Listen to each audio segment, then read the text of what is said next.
I'm really happy to see you in our studio. It is a virtual studio right now because a Russian missile has hit a channel just a couple of days ago, almost a week. And yeah, we continue to work like that. I'm grateful that you have connected to us with how you experience in diplomacy. Could you please tell us what the hell is going on with the world right now? We hear all these claims from United States president, from Russia. They're having some kind of consultations in Saudi Arabia. Well, we are entering a new stage in European history. The first passage is just started to be being written, and it might be very well a rather dark passage. We criticized previous administration, U.S. administration, because of their slow support to Ukraine and lack of ambition, and maybe some might have said that the President Biden more resembled Neville Chamberlain in his appeasement and the way that he approached the Russia's war against Ukraine. Well, what this administration is offering is completely new. At the beginning, I have been a bit more optimistic, because there were signs of really a stronger position, and hoping that it would provide some, ability to strengthen Ukrainians at front, but also, potentially at the negotiating table in the future. What we're seeing now is something completely new. We're seeing that President Trump is basically reading the notes that have been prepared in the Kremlin. Asking the things from Ukrainians with similar words, same words that Putin was asking. It's the first time where a Western leader would choose an adversary against an ally. It hasn't happened in Second World War. It hasn't happened in First World War. It hasn't happened through the Cold War. It has no. This is absolutely new. And the Baltics are really in danger after all these, statements, because we hear some ideas, God forbid, to move United States troops out of the Baltics, which really seems like a fallback and an invitation. I'm sorry to hear that, but an invitation for Russians. I know that you're concerned about your country, Lithuania. It's a great ally of Ukraine for hundreds of years, for centuries. And we let us not polemic about is it good or bad what is happening. Just I want to hear what you are gonna do, what you as a Lithuanian, as a politic diplomat, will do about it to protect your country, Lithuania. Yeah, indeed. The signals that U.S. might agree to Putin's request also to remove the troops from Europe, and especially from the eastern flank, indeed sound very worrying. That clearly will send a signal to Putin that after a victory in Ukraine, he's welcome to continue everywhere else where he sees fit. He will. It is possible to imagine him questioning NATO's ability to respond with a change in US position. Because US is no longer there, they let Putin have their way in Ukraine. So who knows, maybe he would not mind if Putin really takes over part of Europe. There's honestly not much that we can do. We can argue, we can try to convince. As diplomats, this is probably one of the main things that we need to do, but also really learn the lessons of Ukraine. If not for Ukrainian will to fight, as a country, as leadership, I don't think that we would have Ukraine, despite any assistance that Ukraine has been given. So this is probably for me, this is the main lesson, all right? That if it will boil down to the fact that that we will have to that we have to be prepared to fight.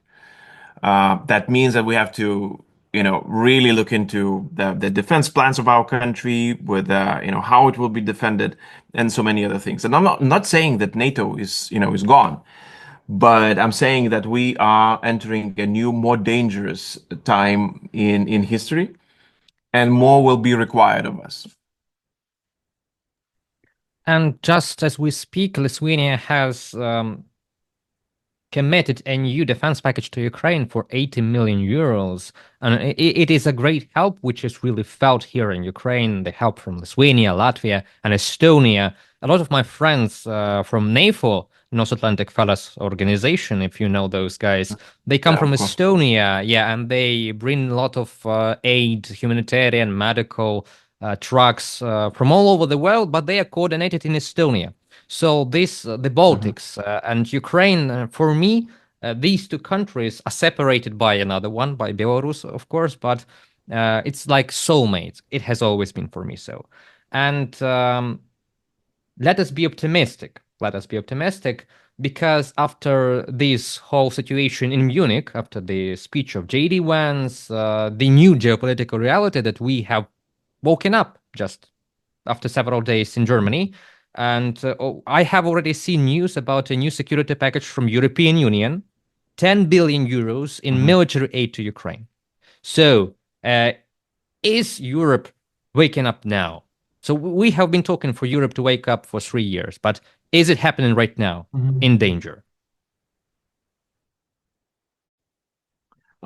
There are some positive signs. 16th package of sanctions has been adopted. Indeed, there are talks about increased military assistance.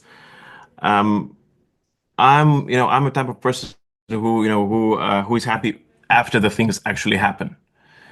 I've sat through so many meetings with so many promises that whenever I read, something positive coming from Europe, I always question how that will work. Will Hungary veto this? Can they veto? Yeah, they can. So how will we, go forward with this? So we'll see. I mean, there are signals, and I think that there are really people who do understand that this is either the hour, the brightest hour of Europe, where Europe stands up and really lives up to its name, or it's the last hour of Europe, where Europe is unable to live up to its name, and just crumbles apart as as other well empires in European continent in the past. Okay, so let us do a follow up after this. Maybe you have some notes after your term as a foreign minister of Lithuania. Maybe you want to say something out loud that we can share. Just your position, maybe your experience. What would you like to say to the audience? Well, first of all, I'd like to thank Ukrainian people for defending Lithuania. We are forever indebted to you. You paid for our ability to live in free and secure country with your blood. And whatever we do, how many packages of support, how many political support we will provide you, this will never be enough to cover the losses and sacrifices that you've made for all of us. That is my personal opinion, and this is how I see Russia's war against Ukraine and Ukraine's defense. So I can only say дуже дякую. Thank you very much too for the support. As I said before, Ukrainians and Baltic people are soulmates. We've been in a one state for a long time, Yeah. and yeah, thank you for all that you've done as a politic, as a diplomat of Lithuania. I would say you only that I have a good feeling about this. In November 2021, it was in the air that something bad is going to happen right now. And now, just a couple of days before our talk, I've met American senators, two from the Democratic Party, one of the Republican Party here in Kyiv. And it was something in the air, something positive. Yeah, you can smell it. I believe that despite all these uh, claims and talks, shocking some claims from United States administration right now, from Russia, what we are seeing, I believe that it will all be okay. So thank you again for joining up, for Thank you so signing. much. Thank you for having me. Yes, and yeah, I hope that we will meet again, maybe someday in person. I really hope for that. In Absolutely. a peaceful Absolutely. country, Ukraine and peaceful Lithuania. Thank you.